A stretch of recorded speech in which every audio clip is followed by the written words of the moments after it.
I've added a couple of things that I'm having to do here that's kind of slowed me down. So make sure that you get the thumbs up and the nod from me, and okay. Otherwise, they might not hear the first few things you have to say. What about the gathering song? Does it still go right after, or we'll wait for you for that too? Gathering song can come right after. That's fine.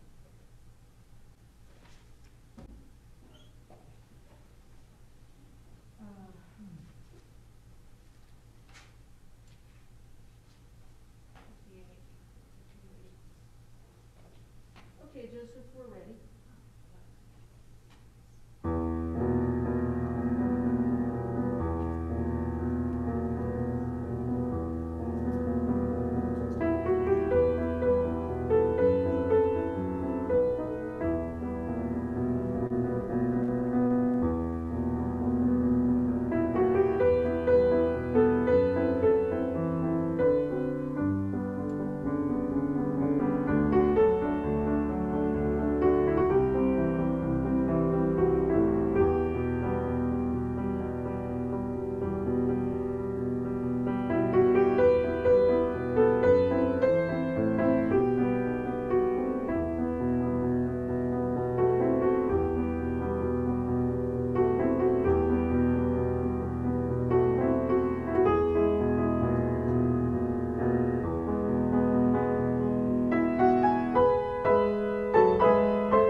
Good morning. Welcome to Hope Unitarian Church, where our mission is seeking hope, love, and justice together in community.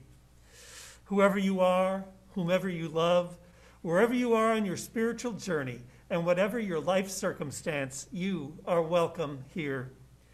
If you are new to hope or still feeling new, or just need someone to talk to, I invite you to contact me at the church. Hope's contact information will appear on screen at the end of today's service. To all who are here this morning, welcome home. We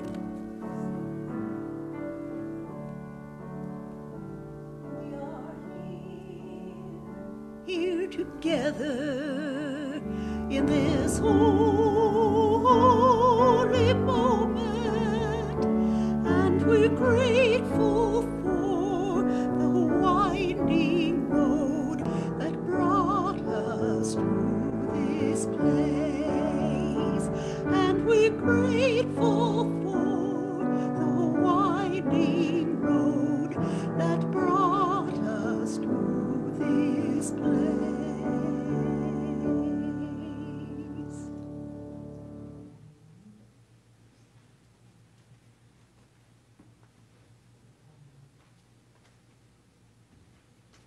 The flaming chalice, symbol of our living faith, burns brightly. Let's say our unison words for chalice lighting. We light this beacon of hope, sign of our quest for truth and meaning, in celebration of the life we share together.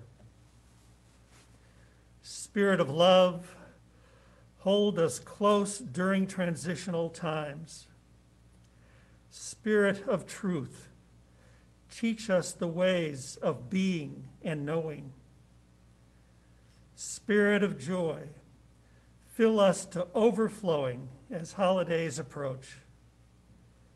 Spirit of life, we lift up our hearts in gratitude for our lives. Amen. Please join me in reciting our living covenant. Love is the spirit of this church and service its law. This is our great covenant, to dwell together in peace, to seek the truth in love, and to help one another. Please lift your voices to sing hymn number 1017 in the teal hymnal. We are building a new way.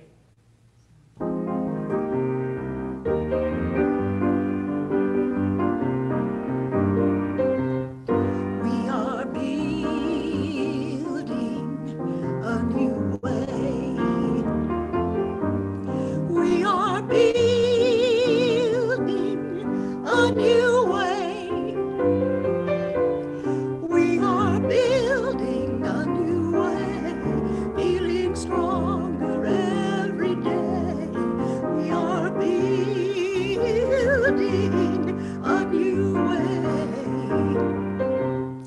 We are working to be free.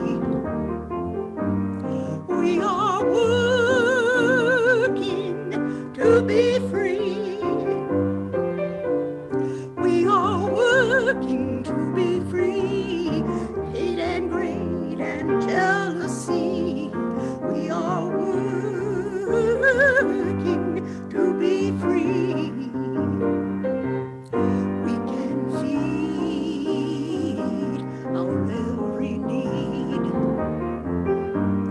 We can feed our every need. We can feed our every need. Start with love, that is the seed. We can feed our every need. Peace and freedom is our cry. Peace and freedom is our cry. Peace and freedom is our cry. Without these, the world will die. Peace and freedom is our cry.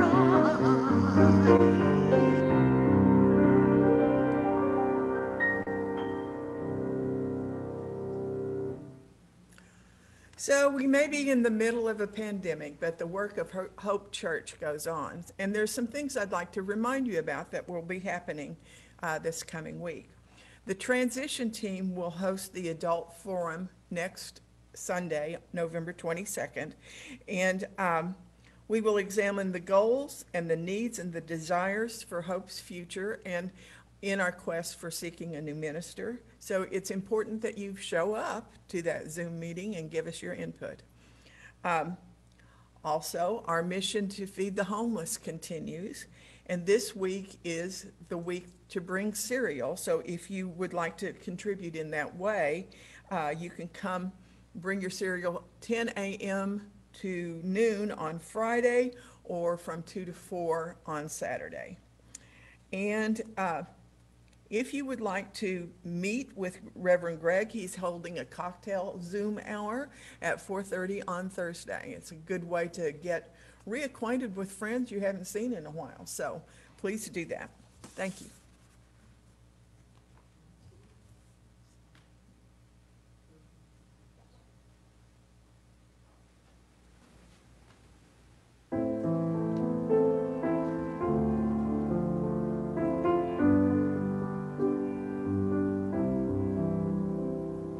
Spirit of life, come unto me.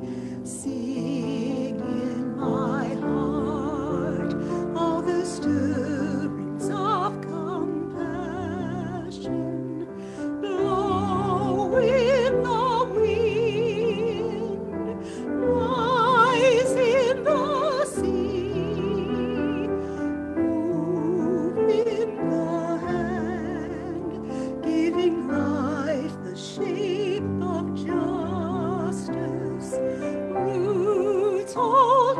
close.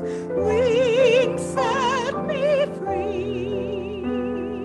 Spirit of life, come to me, come to me.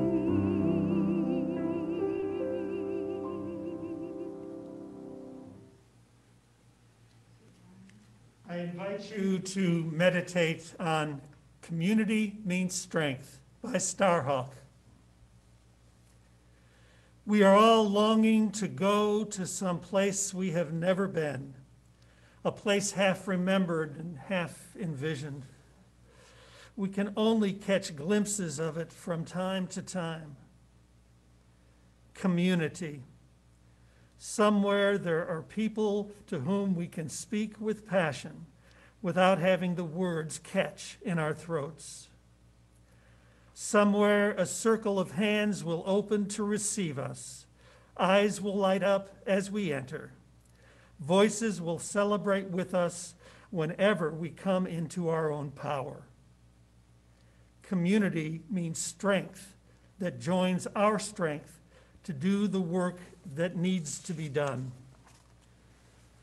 Arms to hold us when we falter, a circle of healing, a circle of friends, some place where we can be free.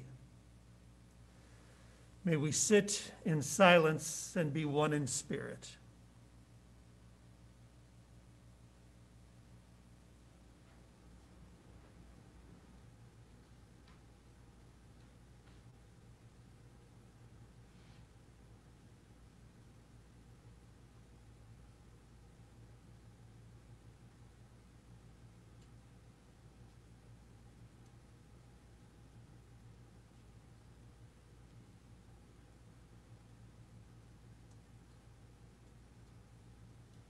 Blessed be.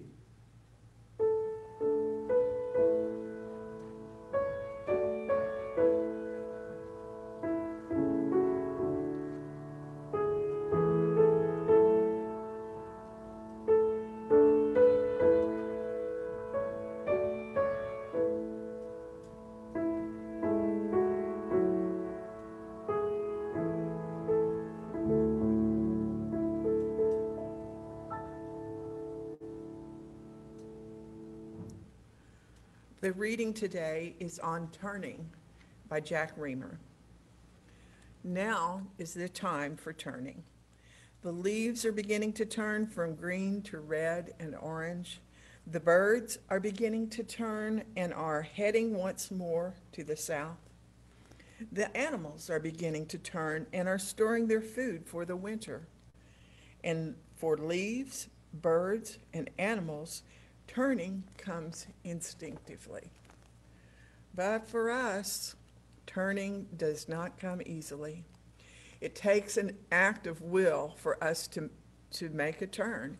It means breaking with old habits. It means submitting that we have been wrong and that this is never easy. It means losing face. It means starting over again, and this is always painful. It means saying, I am sorry. It means recognizing that we have the ability to change. These things are hard to do, but unless we turn, we will be trapped forever in yesterday's ways.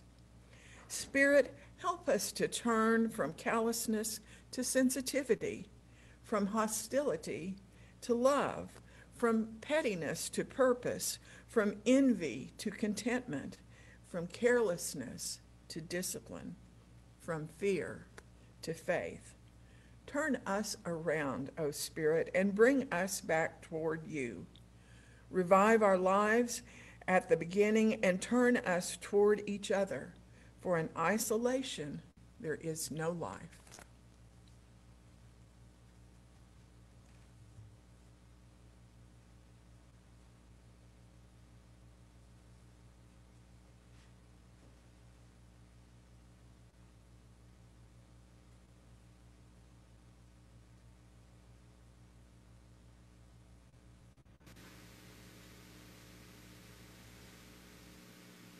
Now to a remarkable act of kindness and divine coincidence that can only be described as a God wink. Our friend Squire Rushnell is the best-selling author behind the God Winks book series, and he's here with another incredible story. We love all these, Squire. Yeah. Oh, well, you're going to love this. Okay. Chris Wright was driving to church. He was driving his family. He passed a lone woman walking along the highway carrying a gas can. And that image stuck in his mind. He drove his wife and kids to church and then drove back to help. But Chris could have never predicted the God winks that followed. Okay, what a setup. When I pulled to the side of the road, I asked the lady if she needed help. The look on her face went from distress to relief. On the way to a gas station, I learned that she was down on her luck. She had only $5 in her purse and was worried about feeding her child. I filled her gas can and drove the woman back to her car. As I started to leave, I felt a nudge to give her what I had in my wallet, $40. She hugged me and thanked me. We said our goodbyes, and the sweet lady slipped into memory. 3 years passed. My mother was diagnosed with a life-threatening illness, but the hospital said she could go home if she had a nurse's aide, which they would provide. The woman who was supposed to come to the house had a scheduling issue, so a substitute arrived. Her name was Tundi Hector. Mom quickly became very fond of Tundi. One day, after exercising, wearing sweats and my hat on backwards, I stopped in to visit Mom and met the nurse's aide who had been so good to her. Tundi told me about herself. She had been a nurse's aide off and on for 20 years, but had always dreamed of studying to be a nurse. During our pleasant conversation, she asked if I belonged to a church. I told her we went to Cornerstone. Her face lit up and said, "Oh, I met a young man from that church." She told me how she had run out of gas and was walking by the highway. The man had dropped his family at church and circled back to help her out. He not only filled my gas can, but gave me $40, she said. My jaw dropped. I couldn't believe it. I saw myself 3 years earlier being tugged to help a stranger. I said, "Tundi, that was me." She was flabbergasted and felt she had been divinely aligned to work with my mother. It was an amazing God wink. As Mother's health deteriorated, Tundi and my mom formed an even stronger bond. Eventually, Mom died on Tundi's birthday. My family and I thought about how we could show our appreciation to Tundi for her loving care to Mom. We had this idea. What if we could raise $1,000 to help her start nursing school? So secretly, we started a You Caring Fund Me campaign, but we had no idea Tundi's story would touch so many hearts. When we gave Tundi a check for $8,000, she cried. The fund is now over $37,000. This whole story is one of the biggest God winks of my life. Tundi's too. Oh, isn't that incredible? That's what happens. That's what happens. Tundi is finishing her bachelor's degree. She's applying for nursing school. And that is what happens when you step out and help somebody in need. More God winks are likely to happen. And you know what? It seemed like such a small, a beautiful but small gesture. You know what I mean? But the ripple effect the ripple effect, you never know. And the Tundi reminds me so much of all the ladies that have been taking care of my mother for the last 10 years. Just like her, just like her. God bless them. Yeah, God bless all of them. Yeah, thank you, Squire. Yeah.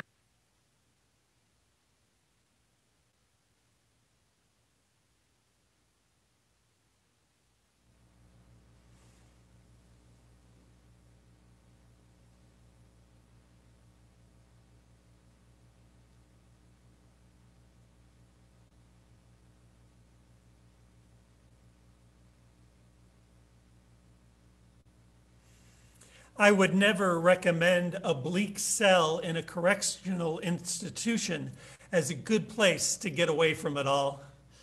Yet throughout history, I have found that some of the best theological reflection has been written down by authors behind bars, by activists in jail.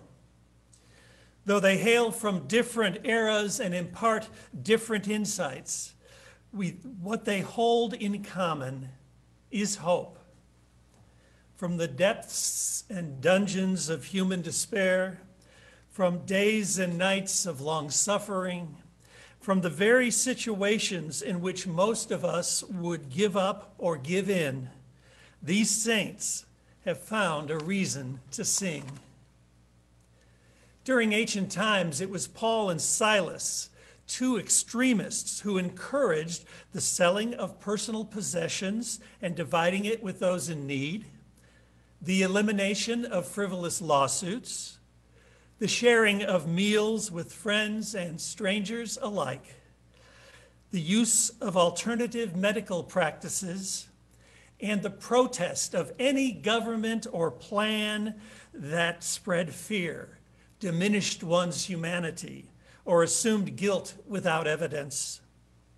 In fact, Paul and Silas preached love at a time of unprecedented fear. They promoted unity at a time of paralyzing social polarization.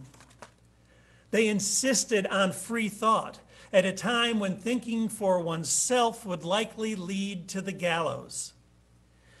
They questioned authority at a time when doing so was equated with a betrayal of the empire, in this case, the Roman Empire. It goes without saying that such rebel-rousers would have a difficult time today in the United States, in the land of the Patriot Act and the home of Big Brother is watching. I mean, what if people actually practiced what Paul and Silas preached and the citizenry of our country cared more about the poor than profits? What if life shares replaced time shares and love feasts replaced lawsuits?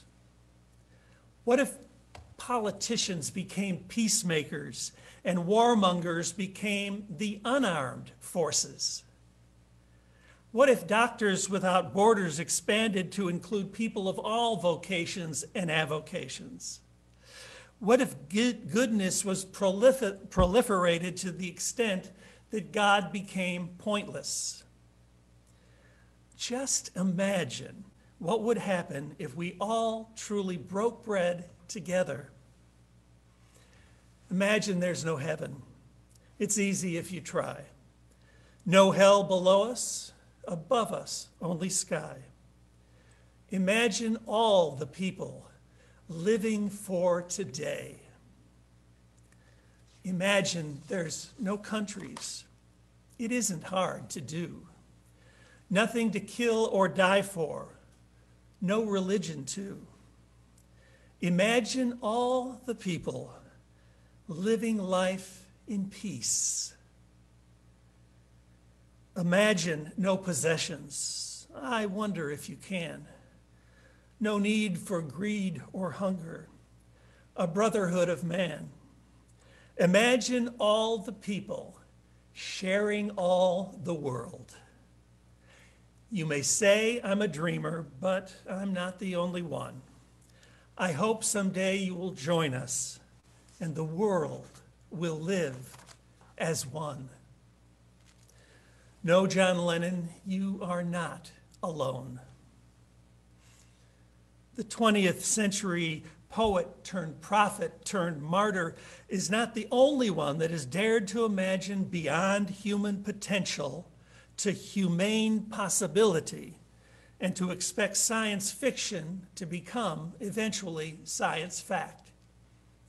Dreamers continue to inspire us even as despair overcomes us. Of course, if we realized the world of John Lennon, a dream shared by both Paul and Silas way back when, a dream as old as existence and as relevant as right now, then certainly we will have no need for big government or big brother. But as long as it is just a few crackpots here and there, now and then, they certainly can't be contained, can they? But what happens with the dreamers when the dreamers begin to outnumber the schemers? What happens when enough people have endured enough suffering to say enough is enough? how much danger exists when push comes to shove and our alternatives are whittled down to either hope or nope. Listen up now. The time to ask has almost passed. Paul and Silas were in Macedonia when they meet up with her. She is a slave girl and fortune teller that yields her masters big money. Like a prize show dog or a winning racehorse, the youngster is viewed by her owners as private and precious property. In the name of freedom and free will, Paul releases the girl both from slavery and snake oil, which incline her investors to bring the two freedom fighters before the local court. The text says that a terrorist cell quickly formed, and the judge ordered Paul and Silas stripped and beaten with wooden whips. Again and again, the rods slashed down across their bared backs. Afterward, they are thrown into prison. The jailer at the prison is threatened with death if his prisoners escape, so he takes no chances and puts them into the inner dungeon and clamps their feet into the stocks. The jailer is fighting back sleep. It is just after midnight. He slaps himself awake in response to the dream that captured his attention, except that it is no dream. Paul and Silas are singing and dancing in their prison cell. Other prisoners begin to join in. This has never happened before. Happy prisoners filled with hopeful melody and movement. What could be worse? That's not always a good question to ask or consider, especially during ancient times. In those days, things sometimes happened as if on cue, as if someone or something was in control. This is such a silly notion at first glance, until one looks towards Capitol Hill or Pennsylvania Avenue. Just as the singing reaches its crescendo and the dervish whirls into ecstasy, an earthquake rocks the prison, unlatching all the prison's doors and unshackling all the prisoners' feet. No one has to tell this jailer that the end is near, so he draws his sword and aims for his broken heart. But just before his skin is pierced, Paul yells out to him, "Don't do it. We are all here and we're staying put." In a quirky turn of events, understood only by believers and bibliophiles, the jailer not only frees Paul and Silas, but he invites them over for dinner to meet the family. The judges agree to this plan so long as it puts an end to the jailhouse rock and it restores the order in the courts. If you were here for last week's sermon, then what happens next will not surprise you. In response to the jailer's insistence for a release and meet and greet, Paul replies, "Oh, no, they don't. They have publicly beaten us without trial and jailed us, and we are Roman citizens. So now they want us to leave secretly? Never. Let them come themselves and release us." The police officers report to the judges, who fear for their own lives when they hear Paul and Silas are Roman citizens. So they come to the jail and beg them to go, and bring them out and plead with them to leave their city. Once Paul is assured amnesty for all political prisoners, he and his comrade hit the road. Whether by design or happenstance, suffering sometimes infuses new life into tired dreams and new hope into righteous movements in need of another miracle. Seamus Heaney once wrote, "Call miracle self-healing. The utter self-revealing double take of feeling. If there's fire on the mountain or lightning and storm, and a God speaks from the sky, and that means someone is hearing the outcry and the birth cry of new life at its term. In another place and time, Martin Luther King Jr. writes a letter from Birmingham jail. Things hadn't gone as planned, yet everything was right on time. Some events are simply beyond the bounds of the hour and minute hands. With a sense of self-examination so rare among prophets, Dr. King finds hope in suffering. He questions his own sense of timing.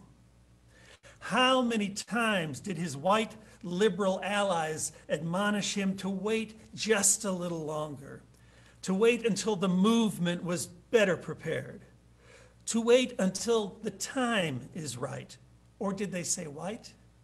For nonviolent social action.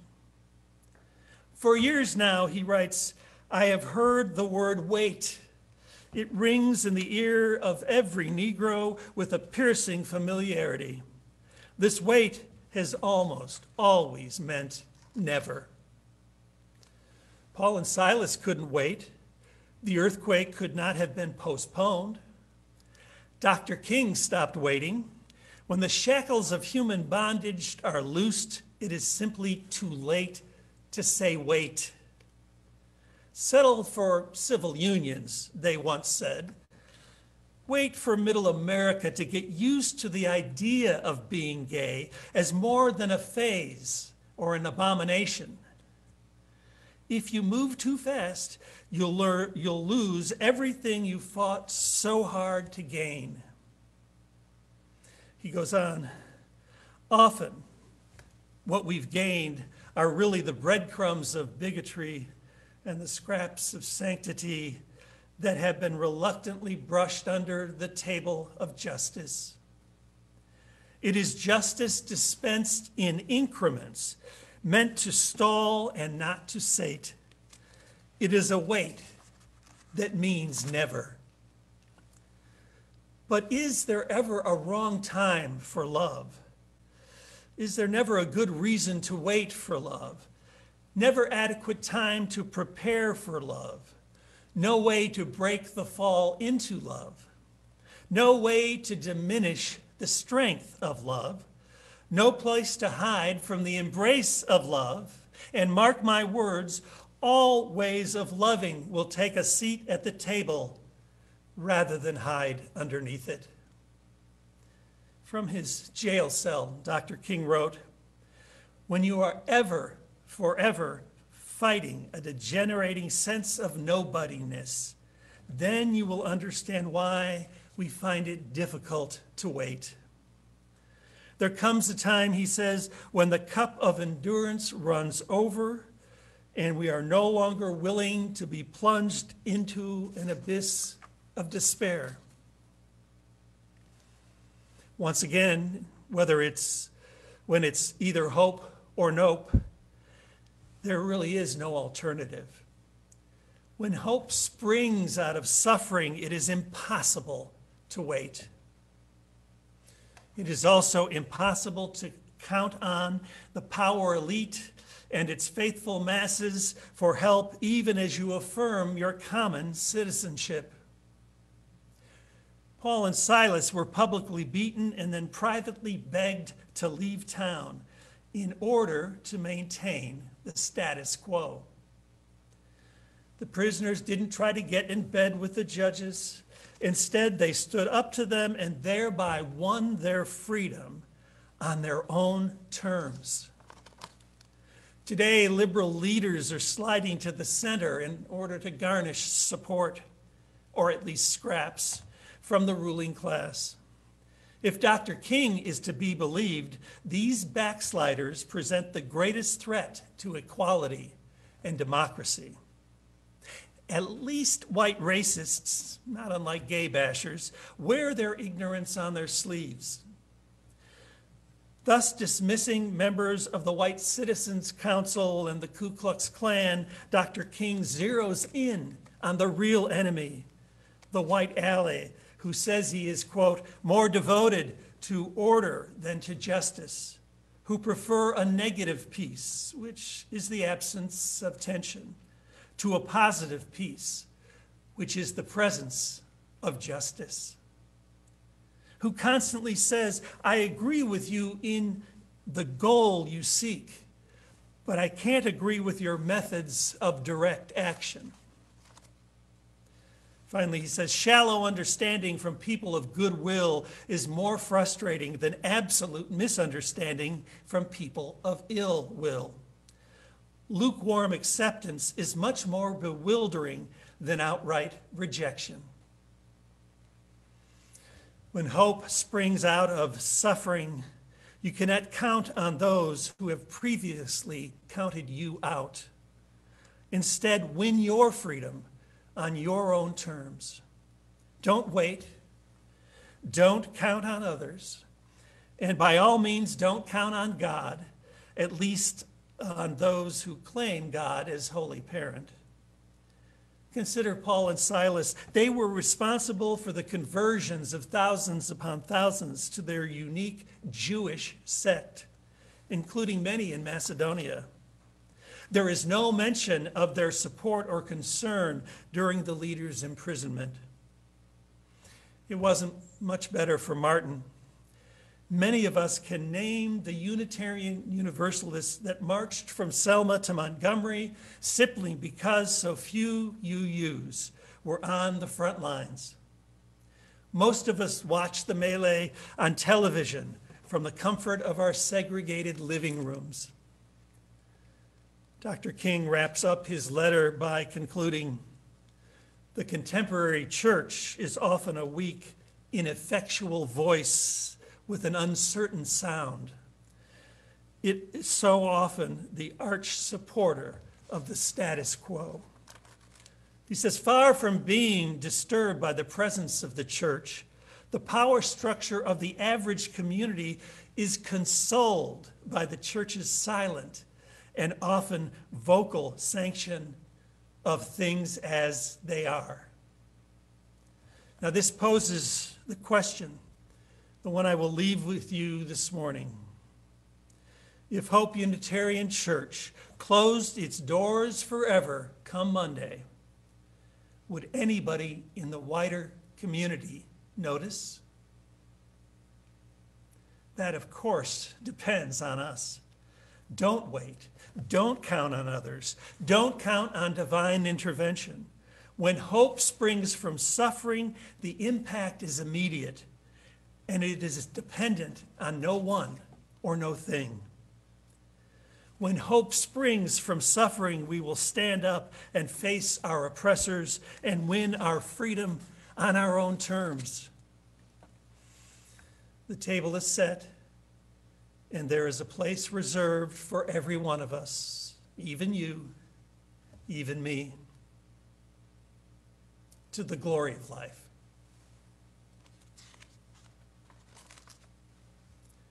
Our generosity recipient for November is Restore Hope, a Tulsa organization dedicated to restore families in financial crisis to economic and spiritual vitality.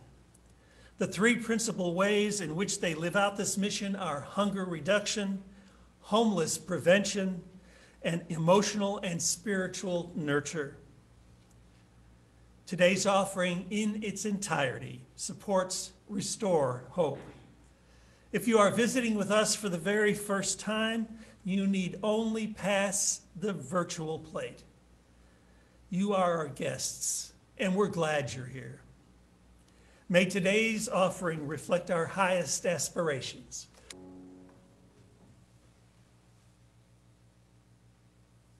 Let's read our offertory response together. We build on foundations we did not lay. We warm ourselves at fires we did not light. We sit in the shade of trees we did not plant. We drink from wells we did not dig. We profit from persons we did not know. we are ever bound in community. Let's sing our closing hymn, number 1060, in the teal hymnal, as we sing of hope and joy.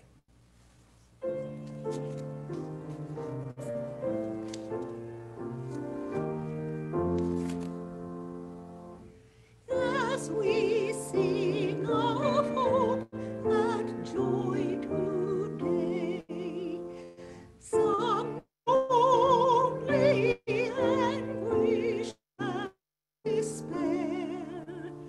How can we lift our voices in this way, while some have pain and misery to spare? If a crumbling world we would renew, we must sing no ordinary song. Peals from a noisy gong will never do. In every breath compassion must belong. Let this song our greatest hopes contain. Laughter of a well-fed child is tune. Roofs over every heartbeat, its refrain, its harmony from peaceful cities hewn. Sing of joy while hammering each nail. Sing of hope while pulling every weed. So shall we sing together and prevail. May every hallelujah bear us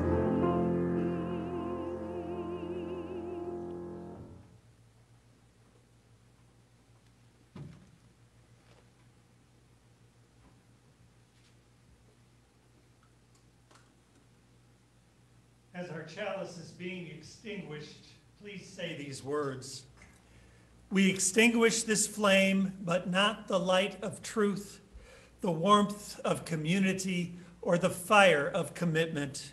These we will carry in our hearts until we are together again.